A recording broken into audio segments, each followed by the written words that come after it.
விளையாடும் முகம் ஒன்றே, ஈசருடன் ஞான மொழி பேசும் முகம் ஒன்றே, கூறும் அடியார்கள் வினை தீர்க்கும் முகம் ஒன்றே, குன்றுருவ வேல் வாங்கி நின்ற முகம் ஒன்றே, மறுபட சூரரை ஜெயித்த முகம் ஒன்றே, வலிய மனம் புணர வந்த முகம் ஒன்றே, அந்த சிவனிடம் விதை வாங்கி பழனி மலையை அடைந்த ஆண்டவா, ஆதி அருணாச்சலமாய் வாழ்ந்தபடி வேலவா.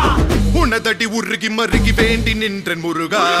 உன் பெயர் உலகம் முழுதும் எடுத்து சொல்வேன் முருகா, உனக்கென இரவும் பகலும் நடந்து வந்தேன் முருகா,